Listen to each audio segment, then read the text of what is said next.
Avant-garde music is music that is considered to be at the forefront of innovation in its field, with the term avant-garde implying a critique of existing aesthetic conventions, rejection of the status quo in favor of unique or original elements, and the idea of deliberately challenging or alienating audiences.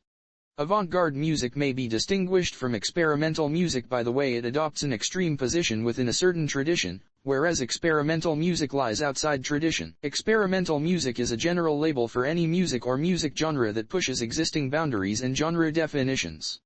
Experimental compositional practice is defined broadly by exploratory sensibilities radically opposed to, and questioning of, institutionalized compositional, performing, and aesthetic conventions in music. Elements of experimental music include indeterminacy, in which the composer introduces the elements of chance or unpredictability with regard to either the composition or its performance. Artists may approach a hybrid of disparate styles or incorporate unorthodox and unique elements. Please excuse any mispronunciations by TTS. The English TTS has trouble with non-English words. But, if you watch Zentraya, you should be fine. As a result of YouTube's rules pertaining to links in descriptions, I will be adding site details to the video. Industrial music is a genre of music that draws on harsh, mechanical, transgressive, or provocative sounds and themes. All music defines industrial music as the most abrasive and aggressive fusion of rock and electronic music that was initially a blend of avant-garde electronics experiments, tape music, musique concrète, white noise, synthesizers, sequencers, and punk provocation. The term was coined in the mid-1970s with the founding of Industrial Records by members of Throbbing Gristle and Monty Cazazza. While the genre name originated with Throbbing Gristle's emergence in the United Kingdom, artists and labels vital to the genre also emerged in the United States and other countries. The first industrial artists experimented with noise and aesthetically controversial topics, both musically and visually, such as fascism, sexual perversion, and the occult. Prominent industrial musicians include Throbbing Gristle, Monty Cazazza, SPK, Boyd Rice, Cabaret Voltaire, and Ziev. On Throbbing Gristle's 1977 debut album, The Second Annual Report, they coined the slogan "Industrial music for industrial people." The industrial music scene also developed strongly in Chicago, with the city's Wax Trax Records at one point leading the industrial music scene.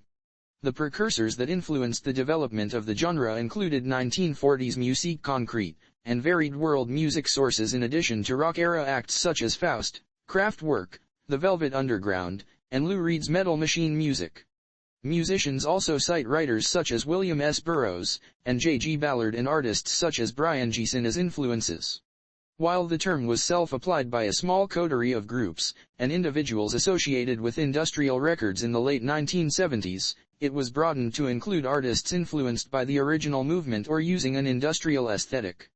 Over time, the genre's influence spread into, and blended with styles including ambient, synth music, and rock such as Front 242, Frontline Assembly, KMFDM, and Sister Machine Gun, acts associated with the Chicago-based Wax Trax Records imprint. Electro-industrial music is a primary subgenre that developed in the 1980s, with the most notable bands in the genre being Frontline Assembly and Skinny Puppy.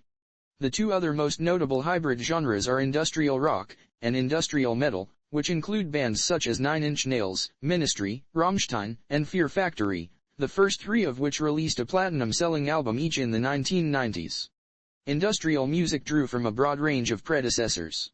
According to the Oxford English Dictionary, the genre was first named in 1942, when the musical quarterly called Dmitri Shostakovich's 1927 Symphony No. 2, The High Tide of Industrial Music. Similarly, in 1972, the New York Times described works by Ferd Grof as part of his industrial music genre that called on such instruments as 4 pairs of shoes, 2 brooms, a locomotive bell, a pneumatic drill, and a compressed air tank. Though these compositions are not directly tied to what the genre would become, they are early examples of music designed to mimic machinery noise and factory atmosphere. Early examples of industrial music are arguably found in Pierre Schaeffer's 1940s Musique Concrète, and the tape music of Halim El-Dabite, the former of which is akin to the aesthetics of 1970s industrial music, while artists such as early 20th century Italian futurist Luigi Russolo laid the groundwork for the genre with his book and work The Art of Noises, reflecting the sounds of a modern industrial society. AllMusic assessed 1960s English experimental group AM as originators of the genre, as well as to electronica, free improvisation, and noise music, writing that the experimentation in sonic assault, noise, and chance sound, including transistor radios, on their debut album Music would reach the rock fringes in the work of industrial groups like Test Department. Cro-Magnon's album Orgasm has been cited by AllMusic's Alex Henderson as foreshadowing industrial, noise rock, and no wave, with the track Caledonia, resembling a Ministry or Revolting Cocks recording from 1989. The 1970 album Klopfzeichen by krautrock band Cluster has also been called an early precursor of industrial music. In 1981, music critic Lester Bangs referenced The Sounds of the Junkyard, an album made up of industrial field recordings released by Folkways Records, in his Guide to Horrible Noise. In the book Interrogation Machine, Laybook, and NSK, Alexei Monroe argues that Kraftwerk were particularly significant in the development of industrial music, as the first successful artists to incorporate representations of industrial sounds into non-academic electronic music.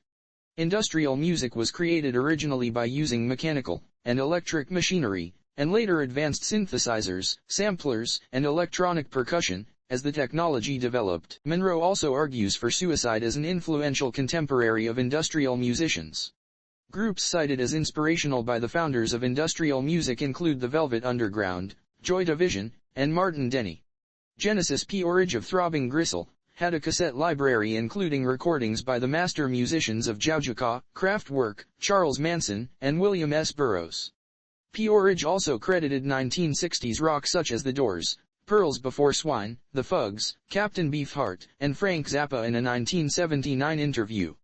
The dissonant electronic work of krautrock groups like Faust and New was an influence on industrial artists. Chris Carter also enjoyed and found inspiration in Pink Floyd and Tangerine Dream.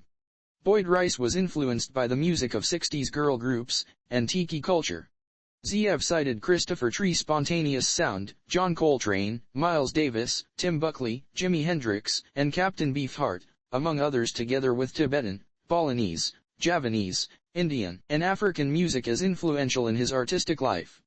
Cabaret Voltaire cited Roxy music as their initial forerunners, as well as Kraftwerk's Trans-Europe Express. Cabaret Voltaire also recorded pieces reminiscent of Musique Concrete, and composers such as Morton Subotnick. Nurse with Wound cited a long list of obscure free improvisation, and krautrock as recommended listening. 23 Skidoo borrowed from Fela Kuti, and Miles Davis's On the Corner. Many industrial groups, including Einsters and Nubaden, took inspiration from world music. Many of the initial industrial musicians preferred to cite artists, or thinkers, rather than musicians, as their inspiration. Simon Reynolds declares that, being a Throbbing Gristle fan was like enrolling in a university course of cultural extremism. John Cage was an initial inspiration for Throbbing Gristle. SPK appreciated Jean Dubuffet, Marcel Duchamp, Jean Baudrillard, Michel Foucault, Walter Benjamin, Marshall McLuhan, Friedrich Nietzsche, and Gilles Deleuze, as well as being inspired by the manifesto of the eponymous socialist Patience Collective. Cabaret Voltaire took conceptual cues from Burroughs, J.G. Ballard, and Tristan Tzara. Whitehouse, and Nurse with Wound, dedicated some of their work to the Marquis de Sade. The latter also took impetus from the Comte de la Tremont. Another influence on the industrial aesthetic was Lou Reed's Metal Machine music. Pitchfork Music cites this album as inspiring, in part, much of the contemporary avant-garde music scene noise, in particular. The album consists entirely of guitar feedback, anticipating industrial's use of non-musical sounds. The New York Times described American avant-garde band The Residents as having presaged forms of punk, new wave, and industrial music. Industrial music for industrial people was originally coined by Monty Kazazza as the strapline for the record label Industrial Records, founded by British art provocateurs Throbbing Gristle. The first wave of this music appeared with Throbbing Gristle, from London, Cabaret Voltaire, from Sheffield, and Boyd Rice, from the United States. Throbbing Gristle first performed in 1976, and began as the musical offshoot of the Kingston upon Hull-based COUM Transmissions. COUM was initially a psychedelic rock group, but began to describe their work as performance art in order to obtain grants from the Arts Council of Great Britain. COUM was composed of P. Orridge and Cozy Fanai Tutti.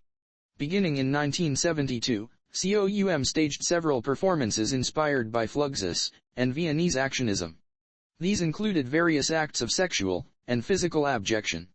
Peter Christofferson, an employee of commercial artists Hypnosis, joined the group in 1974, with Carter joining the following year. The group renamed itself Throbbing Gristle in September 1975, their name coming from a Northern English slang word for an erection. The group's first public performance, in October 1976, was alongside an exhibit titled Prostitution, which included pornographic photos of Tootie as well as used tampons. Conservative politician Nicholas Fairbairn declared that, "Public money is being wasted here to destroy the morality of our society," and blasted the group as, "wreckers of civilization." The group announced their dissolution in 1981, declaring that their mission has been terminated.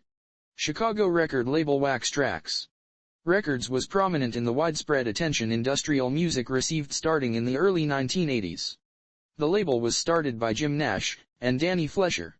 The label's first official release was an EP in 1980 entitled Immediate Action by Strike Under. The label went on to distribute some of the most prominent names in industrial throughout the 1980s and 1990s. Wax Trax also distributed industrial releases in the United States for the Belgium record label Play It Again Sam Records, and had opened a North American office dubbed Play It Again Sam USA as a division of Wax Trax. Wax Trax was subsequently purchased by TVT Records in 1992, who closed the independent Chicago label in 2001. Jim's daughter, Julia Nash, resurrected Wax Trax Records in 2011 with a 3-day charity event titled Wax Trax Retro Spectacle, 33 1/3 year anniversary. Julia officially released new material in 2014 under the Wax Trax imprint, and continues to run the record label from Chicago. The band's Clock DVA, Nocturnal Emissions, White House, Nurse with Wound, and SPK, soon followed. White House intended to play the most brutal and extreme music of all time, a style they eventually called power electronics. An early collaborator with White House, Steve Stapleton, formed Nurse with Wound, who experimented with noise sculpture and sound collage. Clock DVA described their goal as borrowing equally from surrealist automatism and nervous energy sort of funk stuff, body music that flinches you and makes you move. 23 Skidoo, like Clock DVA, merged industrial music with African American dance music, but also performed a response to world music. Performing at the first WOMAD Festival in 1982, the group likened themselves to Indonesian gamelan. Swedish act Leather Nun were signed to Industrial Records in 1978, being the first non-TG/Kazaza act to have an IR release. Their singles eventually received significant airplay in the United States on college radio. Industrial Culture Handbook Reference Guide to the Philosophy and Interests of a Flexible Alliance of Deviant Artists, across the Atlantic. Similar experiments were taking place. In San Francisco, performance artist Monty Kazaza began recording noise music. Boyd Rice released several albums of noise, with guitar drones and tape loops creating a cacophony of repetitive sounds. In Boston, Sleep Chamber and other artists from Inner X Music began experimenting with a mixture of powerful noise and early forms of EBM. In Italy, work by Maurizio Bianchi at the beginning of the 1980s also shared this aesthetic. In Germany, Einsters and Nubaten mixed metal percussion, guitars, and unconventional instruments, such as jackhammers and bones in stage performances that often damaged the venues in which they played. Bliza Bargeld, inspired by Antonin Artaud, and an enthusiasm for amphetamines, also originated an art movement called Die Genialen Dilettanten. Bargeld is particularly well known for his hissing scream. In January 1984, Einsters and Nubaten performed a concerto for voice and machinery at the Institute of Contemporary Arts, the same site as COUM's prostitution exhibition, drilling through the floor and eventually sparking a riot. This event received front-page news coverage in England. Other groups who practiced a form of industrial, metal music, that is, produced by the sounds of metal crashing against metal, include Test Department, Labuk, and Die Krups, as well as Ziev and SPK. Test Department were largely inspired by Russian futurism and toured to support the 1984-85 UK miners' strike. Skinny Puppy embraced a variety of industrial forefathers, and created a lurching, impalatable whole from many pieces. Swans, from New York City, also practiced a metal music aesthetic, though reliant on standard rock instrumentation. Labuk, a Slovenian group who began while Yugoslavia remained a single state, were very controversial for their iconographic borrowings from Stalinist, Nazi, Titoist, Dada, and Russian futurist imagery, conflating Yugoslav patriotism with its German authoritarian adversary. Slavoj Zizek has defended Labuk, arguing that they and their associated Neue Slovensk Kunstart group practice an over-identification with the hidden perverse enjoyment undergirding authority that produces a subversive and liberatory effect. In simpler language, Labuk practiced a type of agitprop that was widely utilized by industrial and punk artists on both sides of the Atlantic. Following the breakup of Throbbing Gristle, P-Orage and Christofferson founded Psychic TV and signed to a major label. Their first album was much more accessible and melodic than the usual industrial style, and included hired work by trained musicians. Later work returned to the sound collage and noise elements of earlier industrial. They also borrowed from funk and disco. P-Orage also founded the Temple of Psychic Youth, a quasi-religious organization that produced video art. Psychic TV's commercial aspirations were managed by Steve-O of Some Bizarre Records, who released many of the later industrial musicians, including Einsters and Nubaden, Test Department, and Cabaret Voltaire. Around 1983, Cabaret Voltaire members were deeply interested in funk music and, with the encouragement of their friends from New Order, began to develop a form of dark but danceable electro-funk. Christofferson left Psychic TV in 1983 and formed Coil with John Balance. Coil made use of gongs and bull roarers in an attempt to conjure Martian, homosexual energy. David Tibet, a friend of Coil's, formed Current 93, alongside Douglas P. of Death in June, Stephen Stapleton, and Fritz Catlin of 23 Skidoo. Both Coil and Current 93 were inspired by amphetamines and LSD. J.G. Thirlwell, a co-producer with Coil, developed a version of black comedy in industrial music, borrowing from lounge as well as noise and film music. In the early 1980s, the Chicago-based record label Wax Trax and Canada's network helped to expand the industrial music genre into the more accessible electro-industrial and industrial rock genres. The birth of industrial music was a response to an age in which the access and control of information were becoming the primary tools of power. At its birth, the genre of industrial music was different from any other music, and its use of technology and disturbing lyrics and themes to tear apart preconceptions about the necessary rules of musical form supports the suggestion that industrial music is modernist music. The artists themselves made these goals explicit, even drawing connections to social changes they wished to argue for through their music. The Industrial Records website explains that the musicians wanted to reinvent rock music, and that their uncensored records were about their relationship with the world. They go on to say that they wanted their music to be an awakening for listeners so that they would begin to think for themselves and question the world around them. Industrial Records intended the term industrial to evoke the idea of music created for a new generation, with previous music being more agricultural. P-Orage stated that, "There's an irony in the word industrial because there's the music industry. And then there's the joke we often used to make in interviews about churning out our records like motor cars, that sense of industrial. And up till then the music had been kind of based on the blues and slavery, and we thought it was time to update it to at least Victorian times, you know, the Industrial Revolution." Early industrial music often featured tape editing, stark percussion and loops distorted to the point where they had degraded to harsh noise, such as the work of early industrial group Cabaret Voltaire, which journalist Simon Reynolds described as characterized by hissing hi-hats and squelchy snares of rhythm generator. Carter of Throbbing Gristle invented a device named the gristleizer, played by Christofferson, which comprised a one-octave keyboard and a number of cassette machines triggering various pre-recorded sounds. Traditional instruments were often played in non-traditional, or highly modified ways. Reynolds described the Cabaret Voltaire members' individual contributions as Chris Watson's smears of synth slime, Stephen Malinder's dankly pulsing bass, and Richard H. Kirk's spikes of shattered glass guitar. Watson custom-built a fuzz box for Kirk's guitar, producing a unique timbre. Carter built speakers, effects units, and synthesizer modules, as well as modifying more conventional rock instrumentation, for Throbbing Gristle. 2D played guitar with a slide in order to produce glissandi, or pounded the strings as if it were a percussion instrument. Throbbing Gristle also played at very high volume and produced ultra-high and sub-bass frequencies in an attempt to produce physical effects, naming this approach as metabolic music. Vocals were sporadic, and were as likely to be bubblegum pop as they were to be abrasive polemics.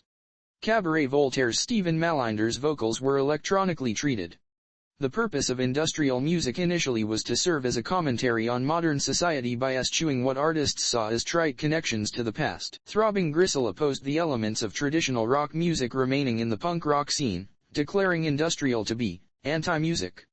Early industrial performances often involved taboo-breaking, provocative elements, such as mutilation, sadomasochistic elements, and totalitarian imagery or symbolism, as well as forms of audience abuse, such as Throbbing Gristle's aiming high-powered lights at the audience. Industrial groups typically focus on transgressive subject matter. In his introduction for the Industrial Culture Handbook, John Savage considered some hallmarks of industrial music to be organizational autonomy, shock tactics, and the use of synthesizers, and anti-music. Furthermore, an interest in the investigation of cults, wars, psychological techniques of persuasion, unusual murders, especially by children and psychopaths, forensic pathology, venereology, concentration camp behavior, the history of uniforms and insignia, and Aleister Crowley's magic was present in Throbbing Gristle's work, as well as in other industrial pioneers. Burroughs's recordings and writings were particularly influential on the scene, particularly his interest in the cut-up technique and noise as a method of disrupting societal control. Many of the first industrial musicians were interested in, though not necessarily sympathetic with, fascism. Throbbing Gristle's logo was based on the lightning symbol of the British Union of Fascists, while the Industrial Records logo was a photo of Auschwitz. As some of the originating bands drifted away from the genre in the 1980s, industrial music expanded to include bands influenced by new wave music, hip-hop music, jazz, disco, reggae, and new age music, sometimes incorporating pop music songwriter. A number of additional styles developed from the already eclectic base of industrial music. These offshoots include fusions with noise music, ambient music, folk music, post-punk, and electronic dance music, as well as other mutations and developments. The scene has spread worldwide, and is particularly well represented in North America, Europe, and Japan. Substyles inspired by industrial music include dark ambient, power electronics, Japa noise, neofolk, electro-industrial, electronic body music, industrial hip-hop, industrial rock, industrial metal, industrial pop, martial industrial, power noise, and witch house. In the 1990s, industrial music broke into the mainstream. The genre, previously ignored, or criticized by music journalists, grew popular with disaffected middle-class youth in suburban and rural areas. By this time, the genre had become broad enough that journalist James Greer called it the kind of meaningless catch-all term that new wave once was. A number of acts associated with industrial music achieved commercial success during this period, including Nine Inch Nails, Marilyn Manson, Rammstein, and Orgy. Marilyn Manson, and his band, Orgy, and Rob Zombie prominently used elements associated with industrial music in their albums.